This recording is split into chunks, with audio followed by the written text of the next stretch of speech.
இந்த சிம்மராசனுடைய வாழ்க்கையில எப்படி இப்ப வாழ்றாங்க அப்படின்றத பாக்குறதுக்கு முன்னாடி இது நாள் வரைக்கும் இவருடைய வாழ்க்கை எப்படி இருந்துச்சு, அதாவது நம்ம ஃபியூச்சர் என்னைக்குமே நமக்கு எப்படி இருக்குன்றத ரொம்ப எளிமையா சொல்லலாம். ஆனா நடந்த விஷயங்கள்லாம் பார்க்கும்போது இதுக்கப்புறம் மாறுமா அப்படின்ற ஒரு பயம் இருக்கும். அது என்னன்றத நான் உங்களுக்கு தெளிவா சொல்றேன். சிம்மராசனுடைய மனசுல கடவுளை நினைச்சு வேண்டுவாங்க.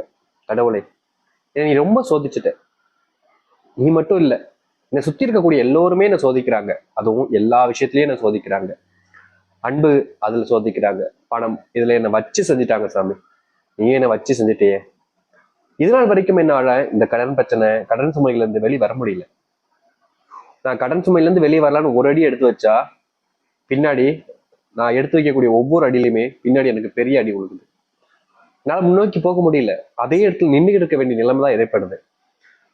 என்னுடைய வாழ்க்கையில நான் வளர்வதை பிடிக்காம என் சுத்தி இருக்கக்கூடிய சில நபர்கள் என்ன நயவஞ்சகமா பேசி, நயவஞ்சகமா சில விஷயங்களை செஞ்சு அவர்களுடைய வாழ்க்கையில அவர்கள் முன்னேறிடுறாங்க. ஆனா கடைசியில துன்பப்படுறது நானாதாக தான் இருக்கேன், கஷ்டப்படுறதும் நானாதாக தான் இருக்கேன். இப்ப வரைக்கும் இவர்கள் செஞ்சிருக்கக்கூடிய துரோகத்தை என்னால மறக்க முடியல. அவர்கள் செஞ்சிருக்கக்கூடிய விஷயத்தை என்னால மன்னிக்கவும் முடியல. அதை ஏத்துக்கிட்டு என்னுடைய வாழ்க்கைய அப்படியே வாழலான்னு பார்த்தாலும் அதுவும் மனசு கேட்க மாட்டேங்குது.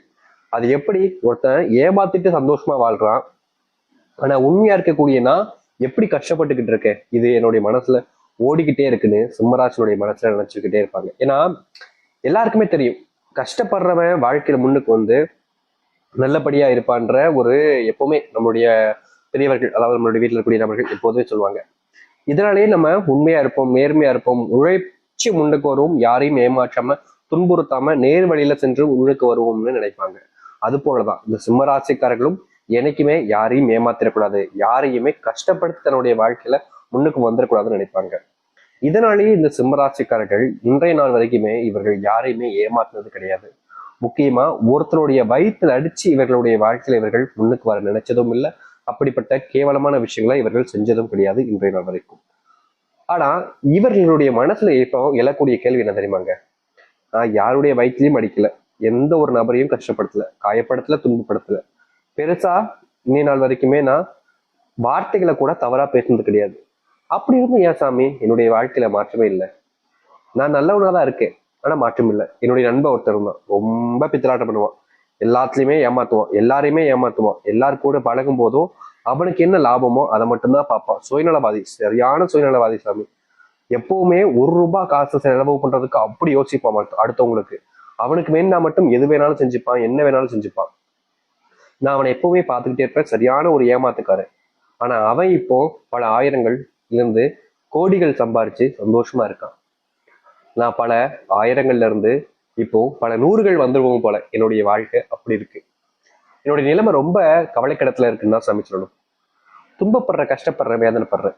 ஆனா அவன் எப்படி அப்படி சந்தோஷமா இருக்கான்? எனக்கே அந்த சந்தோஷம் கிடைக்கல. நான் நல்லவனா இருந்தது தப்பா? உண்மையை சொல்லுங்க, நான் நல்லவனா இருக்கிறது தான் தப்பா? நான் அதை மாத்திக்கவா? அப்படின்ற மாதிரிதான் சிம்மராசினுடைய மனசுல பெரும் கேள்விகள் என்பது எழுந்துகிட்டு இருக்கு. இவர்களுடைய வாழ்க்கையில இவர்களுடைய மனசுல இந்த தப்பான எண்ணங்கள் வருவதற்கான முக்கியமான காரணம், இவர்களோடு இருக்கக்கூடிய அந்த பித்தலாட்டக்காரங்க, ஏமாத்தக்கூடிய நபர்கள் எல்லோரும் சந்தோஷமா இருக்காங்க இப்போ. ஆனா உண்மையா இருந்த எனக்கு எதுவுமே கிடைக்காம இப்போ ஏமாந்து நிக்க. அவங்கெல்லாம் சந்தோஷமா தான் இருக்காங்க, எனக்கு என் சந்தோஷம் எனக்கு எப்ப கிடைக்கும் அப்படின்னு இந்த சிம்மராசிக்காரர்கள் கடவுளை வேண்டாத நாட்கள் கிடையாது. என்னதான் இவர்கள் பல நாட்கள் கடவுளை வேண்டியிருந்தாலும் இவர்களுடைய வாழ்க்கையில இந்த கஷ்டங்கள் என்பது முழுவதுமாக தீர்ந்ததாக இல்லைங்க. நாளுக்கு நாள் அது அதிகரிச்ச வண்ணமா தான் இருக்கு. இப்ப வரைக்குமே இவருடைய வாழ்க்கையில் ஏற்படக்கூடிய கஷ்டங்கள்ல இருந்து இவர்களால வெளியே வர முடியலன்றதுதான் யதார்த்தமான உண்மை. ஆனா இனி வரக்கூடிய காலங்கள்ல இவர்களுடைய வாழ்க்கையில் இருக்கக்கூடிய சின்ன சின்ன விஷயங்களிலும் மாற்றங்கள் ஏற்பட போகுது. உங்களுடைய வாழ்க்கையில நீங்க எதிர்பார்க்காத அளவுக்கு நன்மைகளும் நடக்க போகுது. நீங்க நினைச்ச மாதிரி ஒரு வாழ்க்கை அமைய போகுது. கவலைப்படாம தைரியமா இருங்க. உங்களுடைய வாழ்க்கை எந்த அளவுக்கு மாறுதுன்றத நான் தெளிவா சொல்றேன், புரிஞ்சுக்கோங்க. அதற்கு முன் நம்முடைய சேனலுக்கு சிம்மராசிக்காரர்கள் ஒரு புதிய பார்வையாளர் இருப்பினும் இது வரைக்கும் நம்ம சேனலை சப்ஸ்கிரைப் பண்ணாம பார்க்கணுன்ற போதும் சேனலை மறக்காம சப்ஸ்கிரைப் பண்ணிக்கோங்க. சிம்ம ராசிக்கார நேயர்களே, உங்களுடைய மனசுல இருக்கக்கூடிய கேள்விக்கு பதில சொல்றேன். அதுக்கப்புறம் உங்களுடைய வாழ்க்கை எப்படி மாறுதுன்றதான் பார்க்கலாம். உங்களுடைய மனசுல என்ன கேள்வி இருக்கு ரொம்ப நாளா? நான் நல்லவனா இருக்கேன், நல்லது செய்யறேன், மற்றவங்கள நல்லா பாத்துக்கிறேன், ஆனா எனக்கு ஏன் இந்த துன்பம் அப்படின்னு கேக்குறீங்களா? நல்லா தெரிஞ்சுக்கோங்க, நம்முடைய முன்னோர்கள்ல இருந்து நம்மளுடைய பித்தத்துல இருந்து எப்பவுமே எல்லாருமே சொல்லக்கூடிய விஷயம் கர்ம வினை அப்படின்னு ஒண்ணு சொல்லுவாங்க. கேள்விப்பட்டிருக்கீங்களா? கேள்விப்பட்டிருப்பீங்க. தெரியாதவங்க தெரிஞ்சுக்கோங்க. நம்முடைய இன்னொரு காலத்துல நம்ம செய்யக்கூடிய விஷயங்கள் நம்ம தொடர்ந்து வரக்கூடிய விஷயம் தான் இந்த கர்ம வினைன்றது. சரிங்களா? உங்களுடைய வாழ்க்கையில நீங்க பூர்வ ஜென்ம பாவம் அப்படின்னு சொல்லுவாங்க. பூர்வ ஜென்ம பாவம்லாம் சொல்லுவாங்க. பூர்வ ஜென்ம பாவம்லாம் சொல்லுவாங்க. இது பூர்வ ஜென்மமாக இருக்கக்கூடிய உங்களுக்கு அப்பம்போது நீங்க ரொம்ப நல்லது செஞ்சிருப்பீங்க. அதனால உங்களுக்கு இப்போ உள்ள பிறவில நீங்க நல்லா இருந்திருப்பீங்க. ஆனா இதற்கு முன்பு சில தவறுகள் நீங்க இழைச்சிருப்பீங்க. அதனால உங்களுடைய வாழ்க்கையில இப்போ கொஞ்சம் கஷ்டப்படுவீங்க. ஆனா இத்தனை நாட்கள் நீங்க அது போன்ற விஷயங்கள் செய்யல. இதற்கு முன்பு தப்பானவா இருந்திருக்கலாம். ஆனா இப்போ நீங்க தப்பு செய்யல. இனி வரக்கூடிய காலங்கள்ல அது மாற்றத்தை ஏற்படுத்தும். முக்கியமா உங்க வாழ்க்கையில நீங்க இழந்த எல்லாத்தையுமே திருப்பி உங்களுக்கே கொடுக்க போகுது. எல்லாமே உங்களுடைய வாழ்க்கையில நீங்க பார்த்தேன்னு சொன்னீங்க இல்ல, ஒருத்தர் நல்லா இருக்காங்க. ஒரு கடவுள் உங்க கூட இருக்கிற வரைக்கும், அதாவது எப்படி சொல்றோம்னா உங்களை சோதிப்பார் ஆனா கைவிட மாட்டார். கெட்டவன் பக்கத்துல இருந்துகிட்டே இருப்பார். திடீர்னு ஒரு நாள் மொத்தமா அவனை கீழே தள்ளி விட்டுருவார். நீங்க அதனால பயப்படாம இருங்க. இனி வரக்கூடிய காலங்கள்ல இவர்களுடைய வாழ்க்கையில மிகப்பெரிய மாற்றங்கள் ஏற்படும். அதுவும் இது நாள் வரைக்கும் பட்ட துன்பங்கள்ல இருந்து நீங்க நீங்குவீங்க. யார் கெட்டவனா இருக்காங்களோ அவங்களுக்கு கெட்டதும் நடக்கும். சரி, சிம்ம ராசிக்கான நேயர்களே, உங்களுடைய வாழ்க்கையில முதலாவது அதிர்ஷ்டம்னு கூட வச்சுக்கலாங்க. அப்படி என்னன்னு கேக்குறீங்களா? வேற ஒண்ணும் இல்லைங்க. இந்த சிம்மராசனுடைய வாழ்க்கையில இன்றைய நாள் வரைக்குமே இவர்கள் செல்வத்தினுடைய பெருங்கஷ்டத்துல தவிச்சுக்கிட்டு இருக்கீங்க. அது உங்களுக்கு தெரியும்.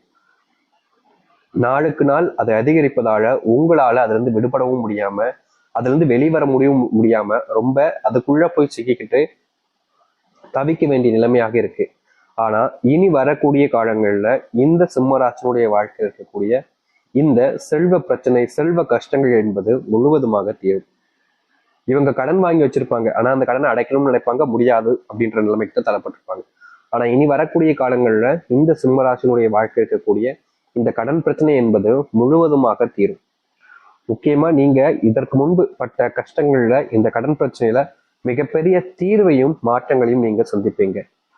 உங்களுக்கான நேரமாக இப்போது அமையும் இந்த சிம்மராசிக்காரர்களுக்கு. சிம்மராசினுடைய வாழ்க்கையில வேலைக்கு போற இடத்துல ஏதாவது ஒரு சில சண்டைகள், சச்சரவுகள், தேவையில்லாத பிரச்சனைகள் என்பது ரொம்ப அதிகமா ஏற்படுது. என்னதான் நீங்க அந்த இடத்துல மற்றவங்களுக்கு நல்லது நடக்கணும்னு நினைச்சு நீங்க நல்லதே பண்ணாலும் மற்றவர்கள் அதை புரிந்து கொள்ளாம உங்களை எந்த அளவுக்கு அவர்கள் கீழே தள்ளி விட்டு அவர்களுடைய வாழ்க்கையில் அவர்கள் உயரத்துக்கு வர முடியுமோ அதை சரியா பண்ணிக்கிட்டு இருக்காங்க. ஆனா இனி வரக்கூடிய காலங்கள்ல இந்த சிம்மராசனுடைய வாழ்க்கை இருக்கக்கூடிய இது போன்ற பிரச்சனைகளுக்கு முற்றிலுமான தீர்வுகள் கிடைக்கும். உங்களை வீழ்த்திட்டு ஒருத்தங்க வரணும்னு நினைச்சாங்கன்னா கண்டிப்பா வருவாங்க. ஆனா அது ஏமாத்து போன்ற விஷயங்களில் செஞ்சு வர நினைச்சாங்கன்னா முடியவே முடியாதுங்க. உங்களை விட நீங்க செய்யக்கூடிய பிசினஸ்ல கொஞ்சம் அதை நல்லதாக செஞ்சாங்க அப்படின்ற போது, இப்போ நீங்க ஒரு பிசினஸ் பண்றீங்க, ரொம்ப நல்லா பண்றீங்க, ஆனா திடீர்னு அதுல நீங்க கொஞ்சம் தப்பு பண்ணிட்டீங்க அப்படின்ற போது அதுல கொஞ்சம் லாஸ் ஆகிறதுக்கு சான்சஸ் இருக்கு. ஆனா அதே நேரத்துல வேறு ஒருத்தர் வந்துட்டாங்க அப்படின்னா உங்களுடைய இடத்தை பிடிச்சிருவாங்க. அதனால இந்த சிம்ம ராசிக்காரர்கள் எந்த ஒரு நாளாக இருந்தாலும் சரிங்க, எப்போதுனாலும் சரிங்க, பிசினஸ் செய்யறீங்க, தொழில் செய்றீங்க அப்படின்னா அதை முழுவதுமாக கவனமாக நீங்க பார்த்து செய்வது நல்லது. நீங்க எடுக்கக்கூடிய ஒரு முடிவாக இருந்தாலும் சரிங்க, அது உங்களுடைய வாழ்க்கையில பெரும் அளவிலான இழப்புகளையும் கஷ்டங்களையும் கொடுத்துரும். அதனால் தொழில் சார்ந்த விஷயங்கள்ல எப்போதுமே சரியான பொருட்களையும் சரியான வியாபாரத்திலையும் நீங்க பண்ணாலே போதும். அதன் மூலியமாவே உங்களுடைய வாழ்க்கையில நல்ல முன்னேற்றங்களை பார்க்க முடியும். வேலை சம்பந்தப்பட்ட விஷயங்கள்ல பல நாட்கள் உங்களுக்கு கஷ்டத்தையும் துன்பங்களையும் சில நபர்கள் கொடுத்துருக்காங்க. என்னடா இது, இவங்க எப்ப பாரு நமக்கு வேலைக்கு போனாலே நிம்மதியே இல்லை அப்படின்ற மாதிரி நீங்க மனசுல நிறையவே வருத்தப்பட்டிருக்கீங்க.